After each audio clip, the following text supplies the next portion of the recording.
we're all mixed up. We're all coming of an age. Slowly, we'll be diffusing away from this old narrative called South cinema, North cinema, this cinema, that cinema. We all will be evolving as one cinema, that is Indian cinema. मुझे Prabhas, I'm really sad, but why was he was like a joker. Why? Bollywood people are just so full of themselves. You know, they're just so full of themselves. They're stupid, they are dumb, they are just, you know, those protein shake. Yes. One thing which the Hindi film industry can learn from the industries down south. Punctuality. Punctuality. Indian cinema खुद में कितना बड़ा सब जो सिर्फ Hollywood ही नहीं बल्कि पूरी दुनिया के लिए एक एग्जांपल सेट कर सकता है, जहां पूरी पैन इंडिया के सारे क्रिएटिव और आर्टिस्ट लोग सारे बाउंड्रीज, लैंग्वेजेस, बैरियर्स को तोड़ के अपने रिच कल्चर, वैल्यूज को साथ में लेकर आते हैं। और जहां बॉलीवुड से अजय देवगन, आलिया भट्ट तेलुगु सिनेमा में जाकर 1400 करोड़ की एक फिल्म का हिस्सा बनते हैं। तमिल इंडस्ट्री से एक डायरेक्टर बॉलीवुड में उठ के आता है और SRK को 1150 करोड़ की एक फिल्म देता है, तो वही दूसरा तेलुगु डायरेक्टर रणवीर कपूर जैसे चॉकलेटी बॉय वाले स्टार को 917 करोड़ की एक फिल्म देता है। और आज भी सलमान खान की 2-3 फिल्मों से लेकर सैफ अली खान, बॉबी देओल जैसे कई सारे स्टार्स अपने ऑन गोइंग साउथ प्रोजेक्ट्स पर काम कर रहे हैं। साउथ के नाव पर सवार होकर बॉलीवुड के कलाकार भी अपना उल्लू सीधा करने में लगे हैं। अब ऐसा मैं क्यों कह रहा हूँ, ये जस्ट 10 सेकंड में आपको बताने वाला हूँ। उससे पहले ये समझते हैं कि अरशद वारसी का प्रभास के कैरेक्टर या इनडायरेक्टली प्रभास को ही जोकर कहना, इसके बाद क्या सच में बॉलीवुड वर्सेस साउथ का संग्राम शुरू हो चुका है? और ऐसा पहली बार नहीं है जब बॉलीवुड के किसी स्टार ने तेलुगु सिनेमा के किसी एक्टर के लिए ऐसा कुछ कहा हो।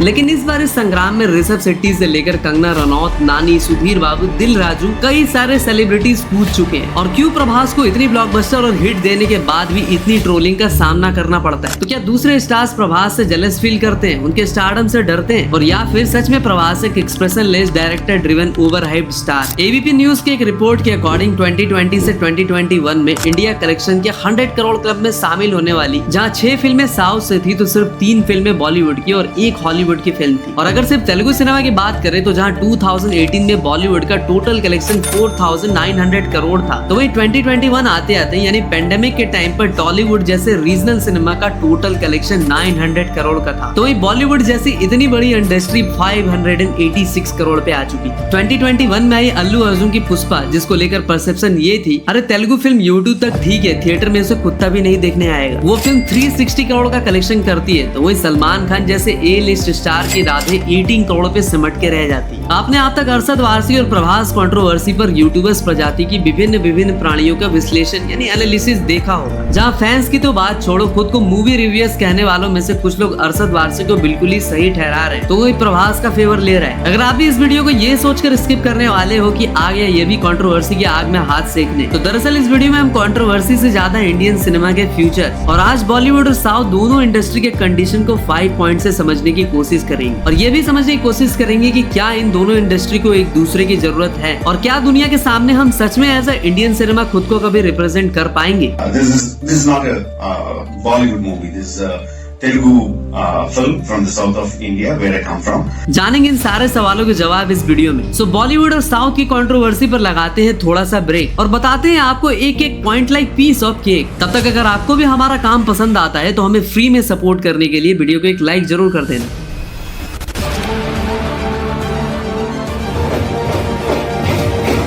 हम लोग कॉपी पेस्ट देखेंगे क्या बॉलीवुड वालों का? ओरिजिनल साउथ की मूवी क्यों न देख लें?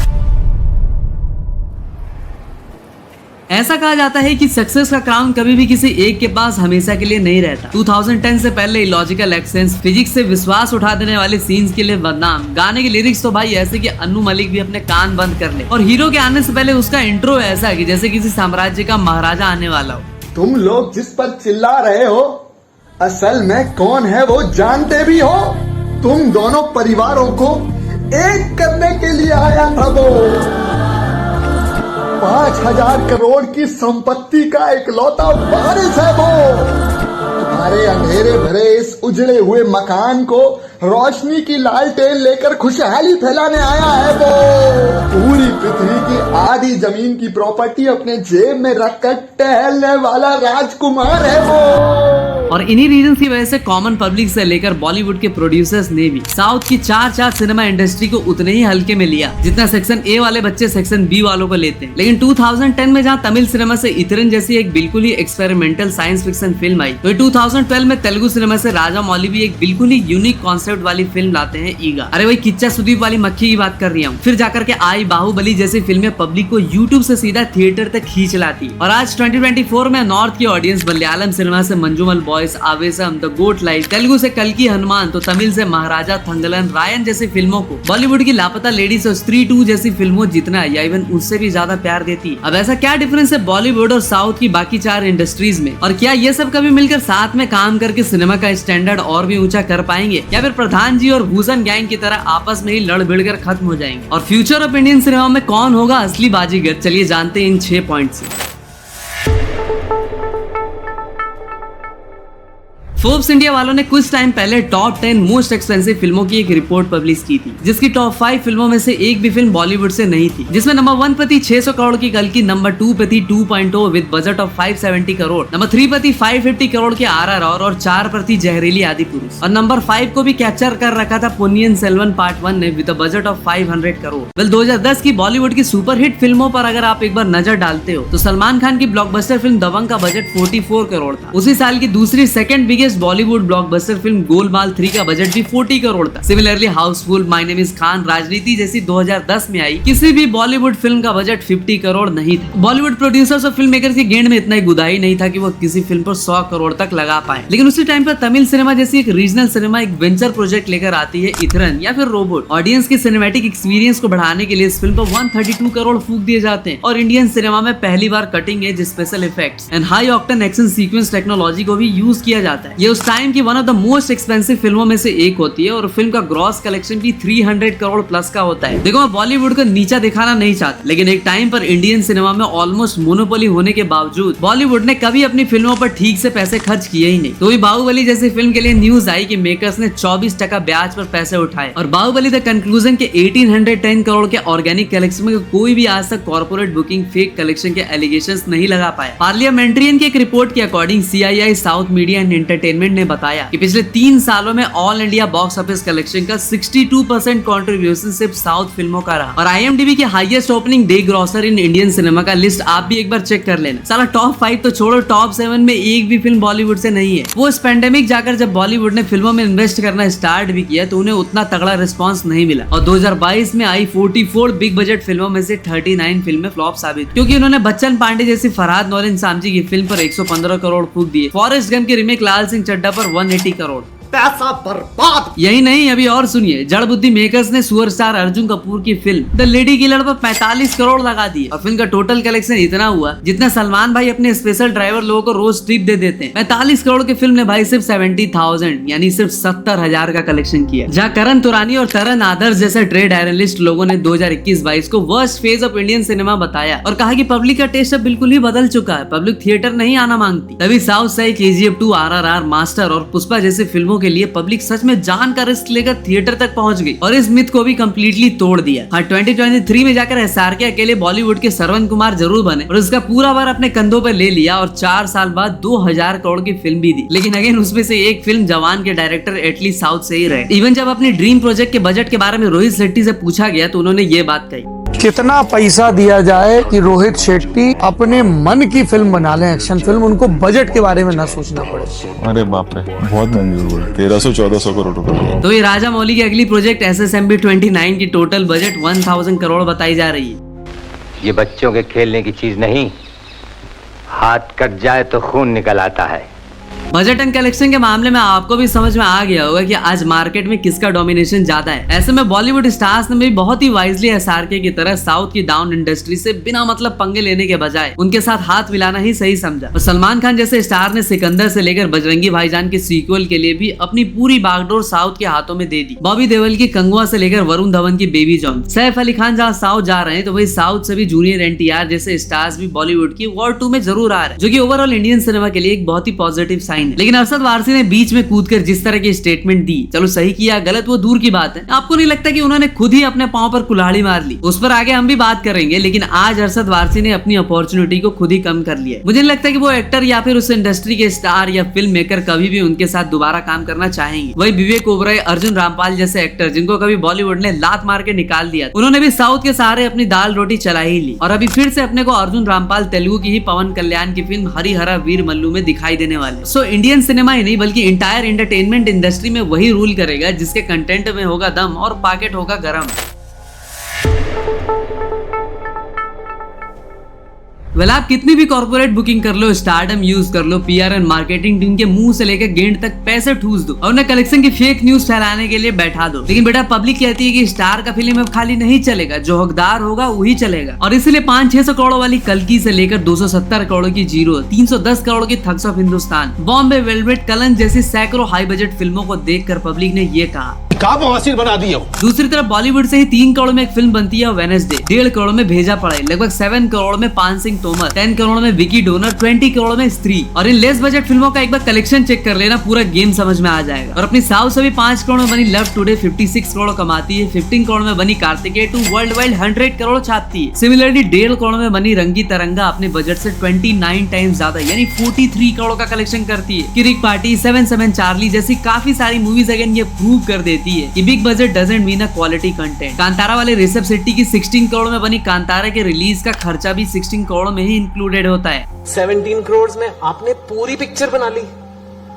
मैंने सुना कनाडा का रिलीज मिलके, कैमरा का वो कनाडा में जो किए हम लोग, हाँ, वो सब मिला के उधर हमारा रिलीज का खर्चा मिलके वो 16 करोड़। खुद बॉलीवुड के एक one of the renowned production company Dharma के owner and producer Karan Johar ने फिल्मी कंपेनियन के इंटरव्यू में कहा था कि ये बात तो माननी पड़ेगी कि साउथ के लोगों में अपने काम को लेकर इतना ज्यादा कॉन्फिडेंस और कन्विक्शन होता है कि क्रिटिक्स या मीडिया कितना भी भाव भाव कर ले, उन्हें घंटा कुछ फर्क नहीं पड़ता। I was there. I was part of the party. I was part of the party. But I think what I feel in common is they have a lot of conviction and they don't listen to other things. They just follow their conviction. They know what they're doing. They do it. They're not seeking acceptance, validation, approval, wanting to create. They are so confident in their skin. They are so convinced with what they're doing. And I think that's what we all lack. In our cinema, we don't have conviction. Suddenly, if biopics are doing well, then everybody will make a biopic. Suddenly now everyone's woken up to the syntax of the southern cinema and now we want to suddenly start doing that. सो इस बात से ये तो prove हो जाती है कि content का किंग साउथ की 4 इंडस्ट्रीज ही है, जिसके पास इंडियन सिनेमा के किंग को भी जाना पड़ता है। लेकिन क्यों साउथ की ही इंडस्ट्रीज इस तरह के क्वालिटी कंटेंट को डिलीवर कर पाती है? इस बात को समझने के लिए मैं आपको अपने लाइफ के थोड़े से फ्लैशबैक में लेके चलता हूँ। जब मैं 10-12 साल का था तो मेरे घर में मेरी माँ जबरदस्ती बागवान चलाकर ना जाने क्यों हम सब भाई बहन को गालियां देती और कहती थी कि तुम सब भी एक दिन हमारे साथ ऐसा ही करोगे तो क्या फायदा है तुम लोगों को पढ़ाने लिखाने का। साला उस फिल्म को देखकर इतना गुस्सा आता था कि मैं बता नहीं सकता हूँ। वहीं दूसरी तरफ बॉलीवुड से वही लव स्टोरी टाइप फिल्में आती रहती। तभी मैंने सोनी के किसी चैनल पे एक दिन नागार्जुना की फिल्म मेरी जंग दी। इस तरह की धांसू एक्शन वाली फिल्म एक बच्चे को इतनी ज्यादा फैसिनेटिंग लगी कि साला शक्तिमान से लेकर कार्टून देखना सब बंद हो गया। उसके बाद ही मैंने Shivaji The Boss, Don number 1 देखा और उसके डायलॉग्स तो भाई साहब। तेरी जबान बहुत चलती है सूर्या, हाथ ज्यादा चलता है। मेरी पावर को मत भूल तू, मुझे याद रखने की जरूरत नहीं। मुझसे हाथ मिला ले, गद्दार से दोस्ती नहीं करता, मारा जाएगा। अपनी सोच, इतना गुरूर ठीक नहीं। सर पर कफन बांधने वाले मौत से नहीं डरते। फिर जाकर रवि तेजा की जीने नहीं दूंगा जैसी फिल्म की फनी डबिंग ने साइलेंटली सिर्फ मुझे ही नहीं बल्कि इंटायर जेनजी जनरेशन को टारगेट किया और गोल्ड माइंस चैनल में प्रेजेंट सारे हिंदी डब्ड फिल्मों को लोगों ने खटाखट बिंज वॉच करना स्टार्ट कर दिया। आगे चलकर जब बॉलीवुड ने उन्हीं फिल्मों की रीमेक बनाई जो कि ऑलरेडी नॉर्थ ऑडियंस ने देख रखी थी, तो बस इसी छापा छापी वाली शॉर्ट टर्म टेक्निक की वजह से जहाँ बॉलीवुड का डाउनफॉल हुआ तो तेलुगु सिनेमा ने मास सेंट्रिक फिल्मों पर फोकस किया, तमिल सिनेमा ने मास और क्लास दोनों को अपनाया, तो मलयालम सिनेमा ने सबसे ज्यादा अपनी राइटिंग पर फोकस किया। इसी को देखते हुए कन्नड़ इंडस्ट्री ने भी बहुत ही रैपिडली ग्रो किया और केजीएफ और कांतारा जैसी फिल्में दी। इसके अलावा जहां साउथ वालों ने स्पेशली तेलुगु सिनेमा वालों ने बहुत ही स्मार्टली किसी भी रिलीजन को बिना हर्ट किए एक से बढ़कर एक फिल्में दी और लार्जर ऑडियंस को टारगेट किया। तो वहीं बॉलीवुड में पीके, रामलीला, लवरात्रि, ओएमजी जैसी फिल्मों से पब्लिक कहीं ना कहीं ऑफेंड जरूर हुई। ऊपर से बॉलीवुड का साउथ के लोगों को स्टीरियोटाइप करके दिखाना, जैसे कि वो लुंगी पहनते हैं, थोड़े हुतिया किस्म के होते हैं, नारियल बेचते हैं, अयो राम नहीं करता जी, इस तरह की हिंदी बोलते हैं। फिर चाहे वो पड़ोसन जैसी पुरानी फिल्म हो या फिर अग्निपथ में मिथुन दादा की कृष्णा मैयर का कैरेक्टर। कौन हो तुम? I am कृष्णन अय्यर यम।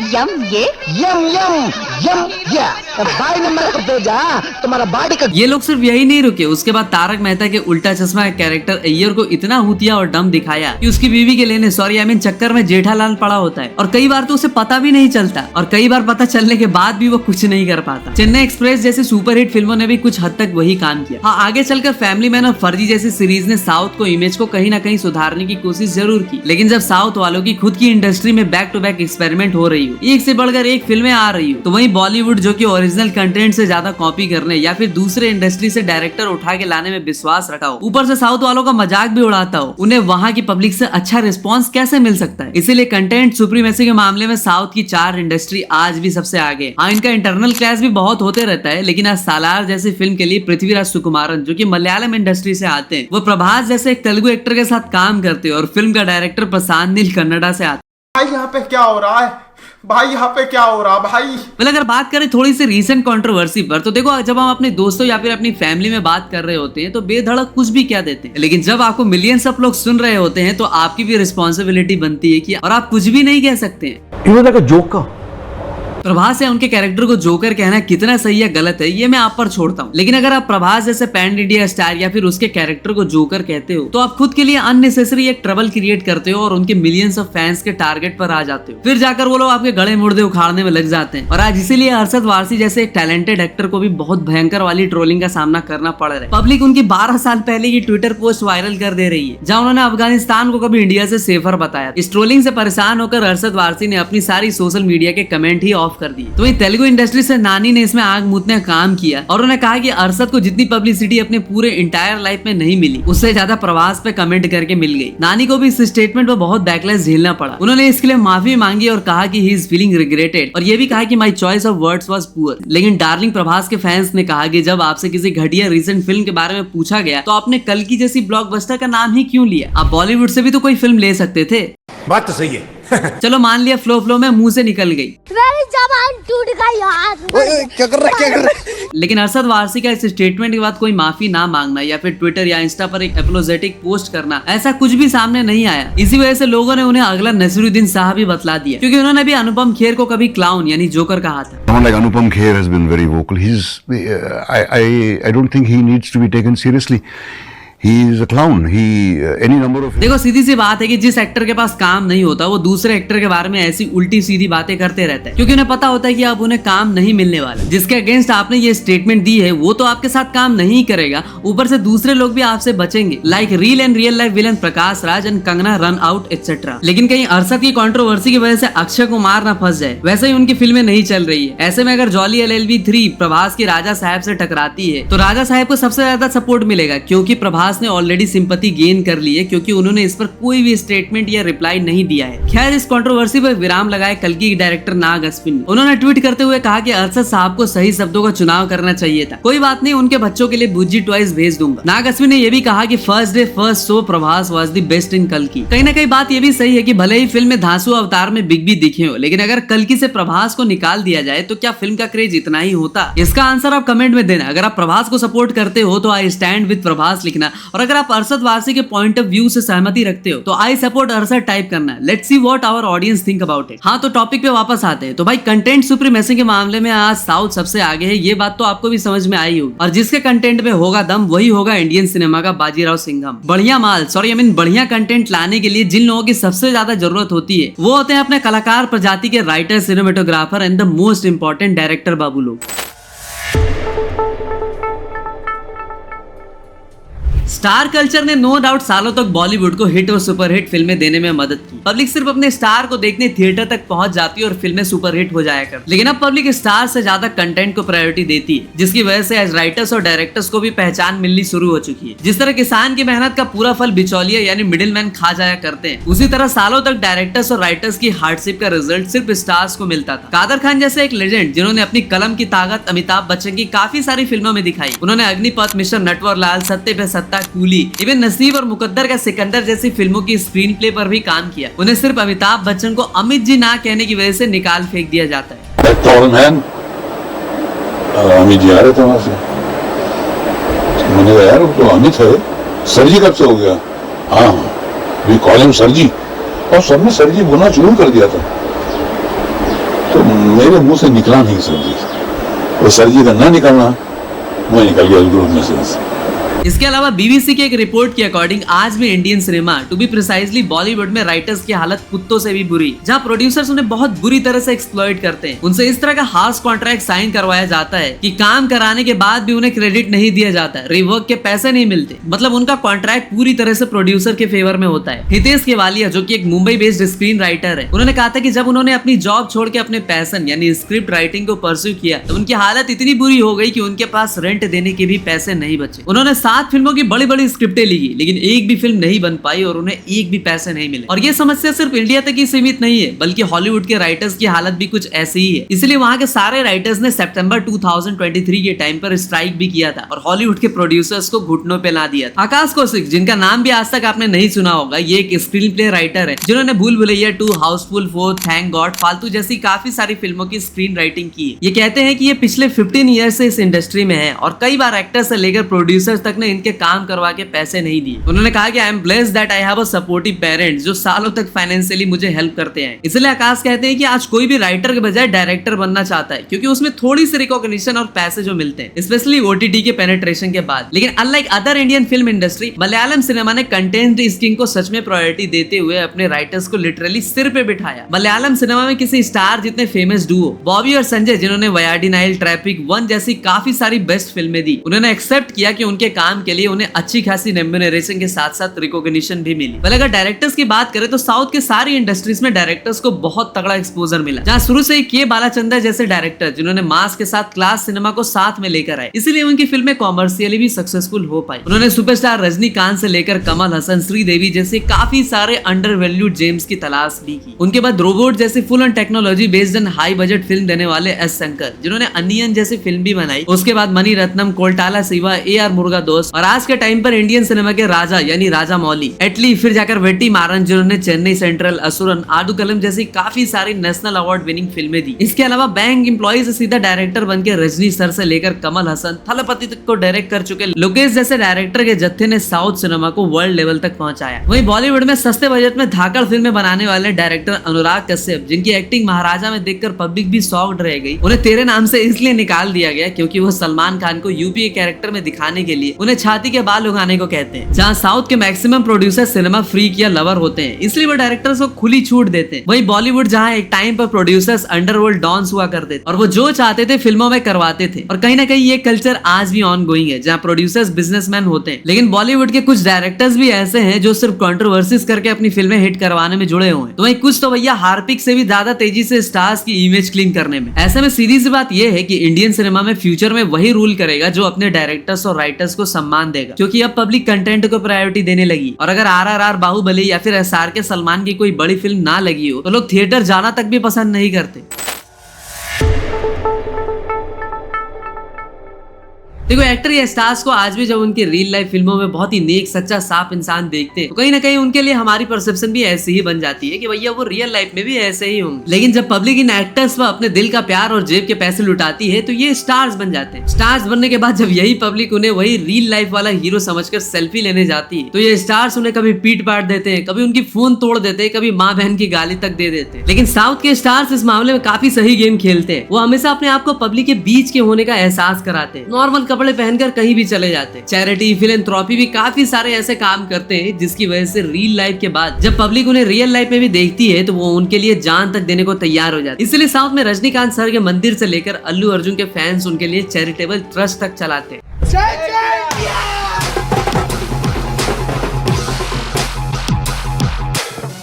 और अगर साउथ में तेलुगु में अगर फिल्म बनती है तो डायरेक्टर से लेकर फिल्म के entire cast and crew Telugu में बात करते हैं। एक अच्छा वर्क कल्चर डेवलप होता है। ये बात दीपिका पादुकोण ने भी एक्सेप्ट की थी वाइल शूटिंग फॉर कल्कि। वहीं हमारे सो कॉल्ड अंग्रेज के 14 बॉलीवुड वाले the leading Hindi film industry में लोग हिंदी में बात नहीं करते। साउथ में क्या तमिल में बात करते हैं, प्राउड फील करते हैं। कन्नड़ है, कन्नड़ प्राउड फील करते हैं। अब सारे वहां पे राइटर्स वो भी कन्नड़ में बात कर रहे हैं, जो स्क्रीन प्ले राइटर वो भी कन्नड़ है ना, जो सारे लोकल हैं, जो आपका मेकअप कर रहा है वो भी वहीं का है, सब हर मतलब डायरेक्टर भी कन्नड़ में बात कर रहा है, तमिल में बात कर रहा है या मलयाली में बात कर रहा है, तो उनका जो माहौल बनता है ना वो डेफिनेटली कुछ ना कुछ तो क्रिएट होगा ना उनका। हमारे यहाँ पे सिर्फ ऐसा है कि आप हिंदी में फिल्म बना रहे हो लेकिन डायरेक्टर भी, असिस्टेंट भी सारे इंग्लिश में बात कर रहे हैं और एक्टर की समझ में नहीं आ रहा क्या Yeah, you can do it. You know, you will come here and then you'll go there and सीधे सीधे बोल देना यार. उससे क्या हो, परफॉर्मेंस पे असर पड़ता है. साउथ में आज भी लोग एक दूसरे की फिल्म को सेलिब्रेट करते हैं। एक फिल्म रिलीज नहीं होती कि सब लग जाते हैं सोशल मीडिया पर उसे सपोर्ट करने। और जब राजदीप सरदेसाई जैसे पत्तलकाल यश से कहते हैं कि कांतारा तो आपकी फिल्म नहीं है, कैसा लग रहा है आपको दूसरी कन्नड़ा फिल्म इतना अच्छा कर रही है? कंट्रोवर्सी क्रिएट करने गए पत्तलकाल चिचाकी कह के ले ली जाती है। Even as we speak, Kantara, your new film is not your film, but a Kannada film is making waves. Sir, it's also my film, sir. You said it's not my film, but it's my film also. अब आप ही बताओ, स्त्री 2 जैसे small budget film के success को कितने stars ने support किया? खुद रणबीर कपूर से लेकर रोहित शेट्टी भी मान चुके हैं कि बॉलीवुड में लोगों में जेलसी, हेट्रेट के अलावा कुछ भी नहीं है। हर कोई एक दूसरे को नीचा दिखाने में लगा हुआ है। यूनिटी, बट कल्चरली हम वैसे नहीं है कि हम एक नहीं है। अगर हम एक हो जाए और हम एक सिंडिकेट की तरह काम करें, विच इज वेरी इंपॉर्टेंट, तो we can do a lot. यही नहीं, इन स्टार्स का टेंट्रम तो इतना है कि इनके साथ इनकी पूरी टोली आती है। कोई कंघी करता है, कोई चाय पिलाता है। मुझे तो लगता है कि टॉयलेट के बाद पहुंचने के लिए भी इन्होंने किसी को रखा होगा। 15 लोग आते हैं, चार लोग तो आपका इंस्टाग्राम रील बना रहे होते हैं, 4 लोग इंस्टाग्राम रील बना रहे होते हैं, 3 बॉडीगार्ड होते हैं, 4 बॉडीगार्ड होते हैं, और वो सबका खर्चा जो एक ही वो अलाउड होता है क्योंकि वो एक्टर है। लेकिन जो एक्चुअल काम करता है, सारा दिन रगड़ता है, उसको उतने पैसे नहीं मिलते। सीधी सी बात है, सोशल मीडिया के बाद आज स्टार्स सिर्फ बिग स्क्रीन पर ही दिखाई नहीं देते, और वैसे भी पेपराजी वाले बड़े स्टार्स की गेंद में घुसने को तैयार होते हैं। ऐसे में आपकी एक भी गलती या कुछ भी कंट्रोवर्शियल स्टेटमेंट आपकी इमेज खराब कर सकती है। आज यूट्यूब भी हमेशा नए क्रिएटर्स को सपोर्ट करती है। उनकी पहली वीडियो की रीच ऑटोमेटिकली दूसरी वीडियो से काफी ज्यादा होती है, क्योंकि यूट्यूब भी चाहती है कि नए टैलेंट्स, न्यू आर्टिस्ट मार्केट में आए, और फ्यूचर में इंडियन सिनेमा को भी वही इंडस्ट्री डोमिनेट कर पाएगी जो नए टैलेंट्स को मौका देगी।